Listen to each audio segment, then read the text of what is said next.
Jaén era la primera provincia emigrante de Andalucía. Los datos eran escalofriantes. En la década de los 60 emigraron más de la quinta parte de la provincia, unos 130.000 jiennenses. Barcelona, con un 47%, era el destino más elegido. En el primer lustro de los 70, este fenómeno de despoblación no cejó y 50.000 jiennenses tuvieron que dejar su casa. A estos datos hay que sumar la emigración de temporada, que también es significativa. Lo mejor, o la gente que más valiente, que de alguna manera siempre tiraba un poquillo hacia adelante, se fue de la ciudad, se fue de la provincia. ¿Qué está ocurriendo ahora? La gente joven, la gente mejor formada de Jaén, se va todo el mundo. Aquí no se queda nadie. Todo el mundo, los ingenieros, los que hacen teatro, los que hacen música, es decir, lo mejor de la juventud jiennense se está yendo. Pues ocurría en los años 50 y 60 y 70. Se calcula que entre los nacidos entre 1940 y 1950, la mitad de los hombres emigraron en las 2 décadas posteriores. En mujeres el porcentaje es de una cuarta parte. En los 70 los ingresos por persona eran la mitad en relación con las provincias más avanzadas de España. El empleo se distribuía en un 40% en agricultura, el 31% en servicios, un 15% en industria y un 10% en la construcción. ¿Dónde está la industrialización en Jaén? ¿Quién va a invertir aquí? Si no tenemos ni infraestructura. Bueno, lo que hace falta es una red que reactive la economía desde centros productivos. ¿Dónde están los centros productivos? Seguimos en la oliva, seguimos en el campo todavía, en el monocultivo. Sin embargo, el destino cambió durante estos años. Los jiennenses ya no se iban a trabajar a países de Centro Europa, ya que por efectos de la crisis no necesitaban mano de obra. Ahora los destinos estaban en el interior, preferiblemente en Cataluña. Entre el año 60 y el año 75 aproximadamente salen de Andalucía en torno a 1.100.000 personas. Las provincias más emigrantes en este orden son Córdoba, Jaén y Granada. Jaén con más de 200.000 personas. Es decir, hay un despoblamiento de la ciudad, del campo a la ciudad. Esa emigración va fundamentalmente a Cataluña, en primer lugar, en España, y Madrid, en segundo lugar. La de Jaén se orienta mucho a Madrid capital y el Levante, y a Cataluña.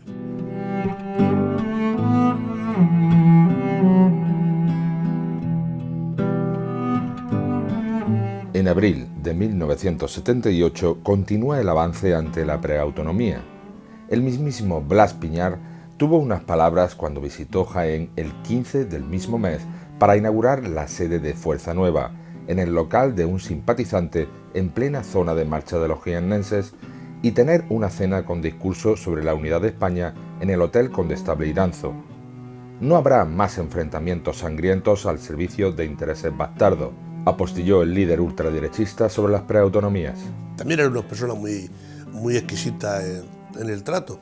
Bueno, tarea así que llegaba a lo mejor al final del acto a pedirle alguna declaración y me decía, nos vemos el día no sé qué, que voy a venir tal. O sea, que ya, y un día estaba yo paseando en mi pueblo, en Ibro, era un domingo por la mañana, y resulta que pasó Blas Piñar por allí, por el pueblo. Estuve saludando a la militancia un domingo en una campaña. Y cuál es mi sorpresa cuando me ve de lejos y se viene hacia mí a saludarme y darme un abrazo. Claro, aquel día diría gente, bueno, pues este es de los nuestros, ¿no?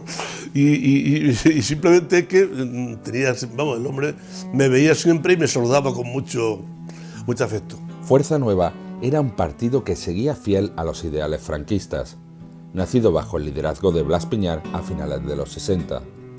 Tuvo un protagonismo en nuestra ciudad, aunque nunca lo tuvo en las urnas.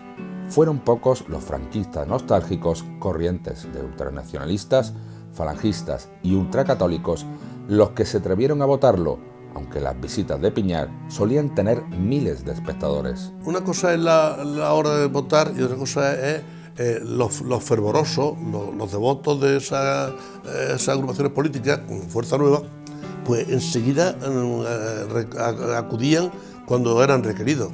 Fuerza Nueva se definía como conservador y nacional. En Jaén no se constituyó hasta octubre de 1978. Previamente tan solo existía un delegado provincial. Iniciado en 1978 comenzó la afiliación y la apertura de las aulas de lealtad al 18 de julio por parte de la provincia. Procurábamos no coincidir y si nos buscaban pues había que buscarle la vuelta al asunto, ¿no? Porque esta gente no se cortaba ni un pelo y esta gente disponía de lo que nosotros no disponíamos, que ya te puedes imaginar de lo que es, ¿no? Fuerza Nueva no se posicionaba a favor del sistema parlamentario y de los partidos políticos, pero se presentó a las elecciones dentro de la coalición Alianza Nacional del 18 de julio. En Jaén no llegó a presentarse en 1977, ya que el partido aún no estaba organizado. Y ellos nos han odiado siempre, a que ellos estaban organizados en Fuerza Nueva y una rama que tenían que era Fuerza Joven. Y estaban los guerrilleros de Cristo Rey y toda esa gente, y eso, esa gente no perdonaba. Pero a partir de la apertura de la nueva sede, Fuerza Nueva tiene una trascendencia social dentro de los sectores más ultraconservadores. Los enfrentamientos con miembros del PT, sin ser importantes, pertenecen al anecdotario colectivo de la transición en nuestra ciudad. El día de la inauguración de la sede de Fuerza Nueva, íbamos un compañero de la Joven y yo, con dos chicas que acabamos de afiliar, y estábamos viendo aquello paseando por la acera del Paseo de la Estación y viendo la concentración de Fuerza Nueva llena de gente con las camisas azules, las boinas rojas, los correajes y brazo en alto cantando himnos. Sonaban toques de corneta y entonces tocaban varias veces el toque de Diana, el de Quinto levanta, tira de la mano.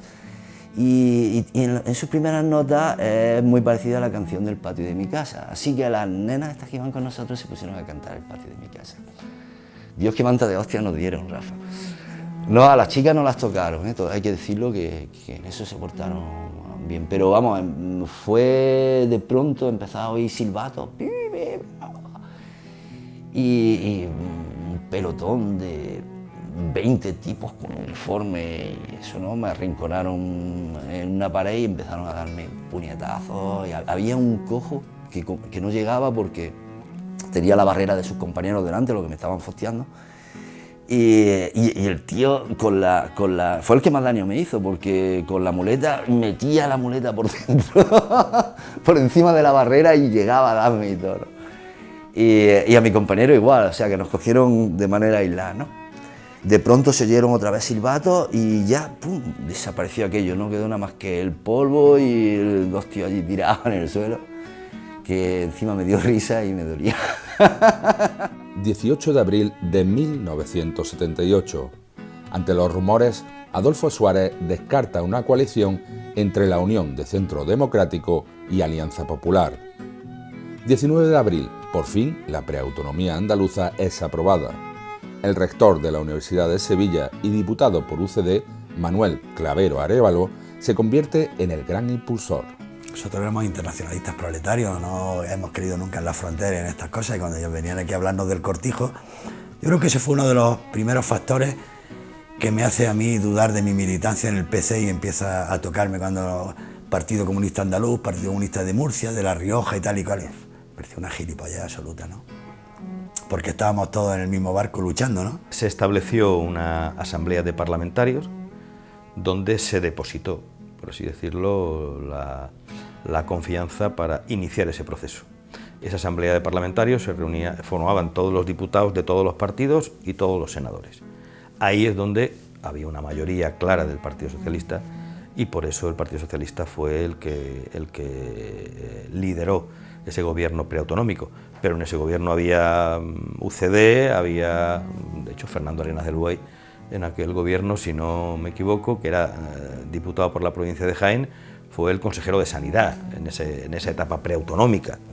No estamos yendo, evidentemente, hace mucho tiempo. 1 de mayo. Las manifestaciones del Día de los Trabajadores se celebran con total tranquilidad. Eran las primeras que celebraban los sindicatos ya en legalidad. El único problema vino en el baile de cifras en prensa. Las centrales sindicales celebraron este 1 de mayo por separado. 1.000, 1.500, en Granada 8, 10.000, el 1% de la población activa. Es decir, no podemos engañarnos. porque no hacemos trampas al solitario. Es decir, las cosas hay que saberlas como son. Mire usted, la historia es que la resistencia antifranquista, por el miedo obviamente, porque había mucha tenaza, por muchas razones, pero el nivel de conciencia, y menos el nivel de conciencia organizada, es muy pequeño. 2 de mayo. Se produce un relevo esperado. El granadino Enrique Martínez Cañabate es relevado de su puesto de gobernador civil después de 3 años en el cargo por el gallego Enrique Gómez Palmero, un hombre con evidente convicción centrista. El 9 de mayo tomó posesión del cargo con la presencia del antiguo gobernador civil con el que coincidió en Canarias. Se le recuerda para haber paseado con caballo por el centro de Jaén por la noche, se metió por la calle Maestra, en fin, tenía algunas excentricidades. Pero luego hizo algunas aportaciones, hizo un manifiesto en defensa del patrimonio de Jaén, que luego se quedó en agua de barrajas, como todo lo que hay, como todo lo que suele suceder en esta tierra. Y le tocó también pues poner en marcha lo que es la Universidad de Verano de Baeza. En fin, era un hombre muy interesado sobre todo por cambiar la mentalidad de Jaén partiendo de los temas culturales. 6 de mayo. Ignacio Gallego y Felipe Alcaraz vuelven a llenar el auditorio de la Alameda en un mitin del PC. Yo recuerdo que una vez cuando vino Ignacio Gallego, yo le pregunté a él un día, digo, oye, tú que has estado tanto tiempo allí en Inglaterra, digo, pues allí, ¿cómo se ve al PC? ¿Cómo se le trata, no? Y le dije, que era muy retórico, ¿no? Levantó sílabos y dice, allí al partido se le permite todo. Y hacía una pausa y dice, todo menos crecer. 7 de mayo. La unidad entre PSOE y PSP en la provincia se materializó dentro del plazo acordado en la Asamblea de Cádiz. Al acto de unidad socialista asistieron, según la prensa provincial, más de 5.000 personas. Este consistió en un mitin de Enrique Tierno Galván en la Plaza de Toros de Úbeda, donde estuvieron presentes diversas agrupaciones socialistas de la provincia. Fue donde Enrique Tierno dijo, los socialistas no queremos quitarle el chalet a los ricos, lo que queremos es tener chalet todo. El grupo de Úbeda del PSP tenía quejas de cómo lo estaba tratando el PSOE. Y le pedimos, me dicen a mí que le pida yo que tengamos 10 minutos en una parte antes del mitin, y nos dice que no. Nos dice, entiendan ustedes que ya formamos parte de otra organización, que ya no somos, y por tanto no me voy a reunir con ustedes. Aquello les sentó muy mal al grupo de Úbeda del PSP, y esas cosas nos separaban de él. En Jaén se celebró otro acto el mismo día dentro de la agrupación provincial socialista con Juan Zarrías y Emilio Arroyo presentando el proyecto. A nivel nacional se había materializado 6 días antes en Madrid.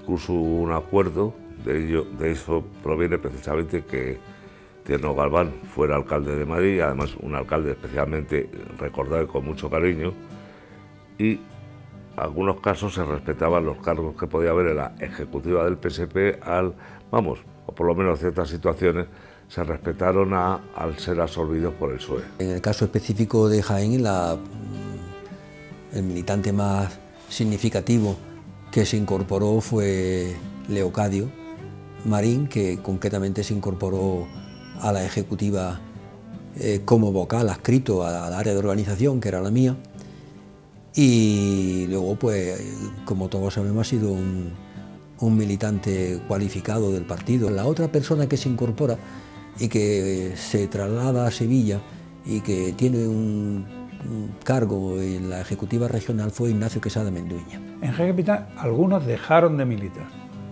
simplemente no cogieron el carnet del PSOE, pero ni hicieron campaña en contra, ni promovieron ninguna plataforma alternativa, ni se metieron en el Partido Comunista. 9 de mayo, toma de posesión de Enrique Gómez Palmero como gobernador civil. Con el relevo se inicia la etapa de este cargo en democracia. Gómez Palmero cesó el 18 de julio de 1980. Pues era Era un hombre de la UCD, un hombre muy... como es que tenían que moverse lógicamente con disciplina, ¿no? de partido, muy en la línea de lo que se propiciaba en aquel momento, y yo creo que estaba a mí me parece que estaba vinculado, no te puedo hablar con mucha precisión de él, creo que estaba vinculado más bien al Andelino Lavilla, más que al propio Suárez, me da a mí la impresión. 18 de mayo. Dentro del Congreso, los socialistas explotan y dicen no apoyar una Constitución que estaba siendo aprobada por UCD y Alianza Popular con su mayoría. El consenso está lejos todavía. Al final, parte de la norma suprema del ordenamiento jurídico español se redacta por las noches en un restaurante de Madrid para llegar a pactos entre las partes. 22 de mayo. Los independientes ganan las elecciones a la Cámara Agraria de la provincia. Cuando son las primeras elecciones a Cámara Agraria en el 78, se forman diversas candidaturas y entre una de esas candidaturas, aunque encubiertamente Domingo Solís no da la cara, pero detrás está todo su aparato para intentar controlar esas cámaras agrarias. En las cámaras agrarias, porque son elecciones de segundo grado, las cámaras agrarias provinciales, las cámaras las controló Domingo Solís a través de la Caja Rural. 27 de mayo. Se constituye el ente preautonómico de la Junta de Andalucía en Cádiz. El jiennense Alfonso Fernández Torres y el linarense Julián Jiménez Serrano entran en la formación del nuevo Parlamento por el PSOE. José Ramos Manzano, residente en Linares, también es incluido por UCD. Jacobo también entra a formar parte por parte de la Diputación de Jaén. Con posterioridad es relevado por Leocadio Marín. Ninguno de ellos recibe una cartera. Cuando tomamos posesión de la Diputación, los 8 presidentes de la Diputación formábamos parte del gobierno preautonómico. Eran 9 senadores y 8 presidentes de Diputación. 4 éramos del PSOE y 4 de la UCD. Aquellos eran pasos previos que, lógicamente, hasta que no se aprueba la Constitución y se pone en marcha y se desarrolla los correspondientes estatutos de autonomía, pues no acaban en el deseo que por aquel entonces había, ¿no? Plácido Fernández Viagas fue nombrado presidente de esta preautonomía. Y era un hombre muy sensato, un hombre muy entero. Y yo tuve esa relación, y políticamente no tuve relación con él. Pero como persona sí lo conocí, como abogado también, que siendo juez, creo que era el juzgado de instrucción número 5 de Sevilla. 29 de mayo, visita de Martín Villa a Jaén. Participó en 5 reuniones como ministro de Interior e incluso como miembro de UCD y dio una conferencia. El mismo día se hace público que 1000 militantes de la UGT abandonan el sindicato por injerencias del Partido Socialista. La mayoría ingresan en uso, aunque se destapa que esta cifra no era tan exacta, ya que se trataba de parte sindical del PSOE histórico. Aquellos que se quedan en la UGT histórica luego se pasan a uso. Son dos personas. Me llamaron de Jaén, porque yo estaba en el Congreso Confederal y me llamaron y ellos dijeron que se habían ido 2000. No se fue nadie. Seguimos creciendo de una manera tremenda, pero en fin, ahí hubo una serie de problemas, también en relación con la gestión que hacían del sindicato, de la unión local, porque estamos hablando de la unión local. Yo estaba en la unión provincial, ¿no? Y entonces me acuerdo perfectamente que me llamaron y me dijeron que se han ido a uso, tal, y dicen que tal, y bueno, ya veremos. Es curioso que en España, a diferencia de otros países, no ha habido una organización cristiana de sindical que se haya arraigado. Es curioso, la hay en Italia, que es el segundo sindicato, la hay en Francia, la hay en Portugal, en los países, en Alemania, pero en España no ha habido un arraigo dentro del mundo cristiano, aun siendo un país netamente católico, mayoritariamente católico, porque eso lo ha subsumido muy bien la tradición anarquista, que ha desaparecido, la tradición ugetista y luego comisiones como Fenómeno Extraordinario. Pero USO fue un intento por parte de sectores cristianos, de progresistas, de implantar la Unión Sindical Obrera, ¿no? En este mes de junio se le da un espaldarazo a la nueva Constitución con el acuerdo de varios artículos y un consenso que se va consiguiendo poco a poco con negociaciones en el Congreso de los Diputados. La Constitución española del 78 es la Constitución la mejor Constitución que pudo salir dadas las circunstancias concretas de ese momento concreto.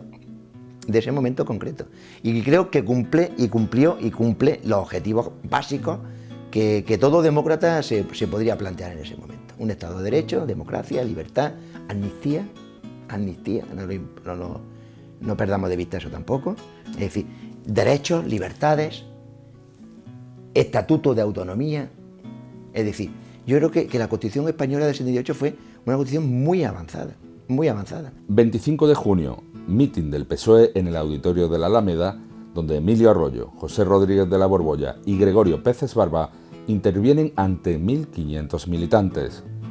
26 de junio, Rodríguez Sagún visita también Jaén para inaugurar la sede de los empresarios jiennenses. 6 de julio, se aprueba la abolición de la pena de muerte en la futura Constitución. La despenalización de la pena de muerte fue llevada sobre todo por un gran profesor de Derecho, como fallecido, Gregorio Peces Barba. Ese fue el que más incidió en que era una aberración pertenecer a Europa, querer pertenecer a la Unión Europea y mantener la pena de muerte, ¿no? Sin embargo, es la despenalización de los anticonceptivos la que genera un escándalo en el Congreso. Hubo farmacias que nosotros de jóvenes íbamos para reírnos un poco de ellas, para preguntarle así a viva voz: oiga usted, ¿tiene usted preservativo? ¿Qué no se venden esas cosas? Esas marranas, da igual. La que hay en la calle Lispala. La farmacia esa, íbamos nosotros, los comités socialistas, a meter jaleo por eso, ¿no? Porque ese hombre no vendió muchos años preservativos, ¿no? Las contradicciones de esta sociedad hipócrita que teníamos. 9 de julio, se hace pública una carta de Felipe Alcaraz a Emilio Arroyo ofreciendo una alianza electoral entre PC y PSOE de cara a unas futuras elecciones municipales en la provincia. La coalición nunca se materializó, pero llegaron a pactos a nivel regional que dejaron la alcaldía de Jaén en manos de los socialistas.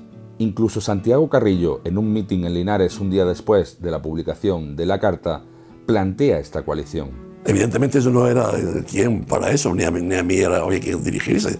O sea, es que ni me acuerdo. Luego, como siendo yo como soy, me conozco, seguro que dije: Alfonso, que mira lo que dicen estos. Y no más. Porque a mí, ¿qué coño? A ver. 14 de julio, Plácido Fernández Viagas, presidente de la preautonomía de Andalucía, visita Jaén oficialmente para entrar en contacto con autoridades, periodistas y sindicatos. Nos recibió estando al gobierno civil, y ahí tuvimos nuestros más y nuestros menos con el diario Jaén, dirigido entonces por Pedro Morales. Me acuerdo perfectamente de aquella reunión. Entonces nosotros sacábamos un pequeño boletín provincial que se llamaba El Socialista, y del cual yo era el responsable junto con José María de la Torre, y ahí teníamos nuestras controversias, nuestros más y nuestros menos con el diario Jaén. Viene a solicitar el apoyo de la Diputación para los primeros gastos de establecimiento de la Junta Preautonómica. Y recuerdo un titular del Jaén. El Jaén respondía entonces a las claves todavía del antiguo régimen. Papá Viagas quiere 2 pesetas por habitante. Que los alcaldes, como no ha habido elecciones municipales, eran los que había puesto el gobernador civil anterior. Todos los alcaldes eran conscientes de que estaban en interinidad. En ese periodo de tiempo, estamos hablando 77, 79, donde no había alcaldes ni presidente de Diputación democráticos, no hubo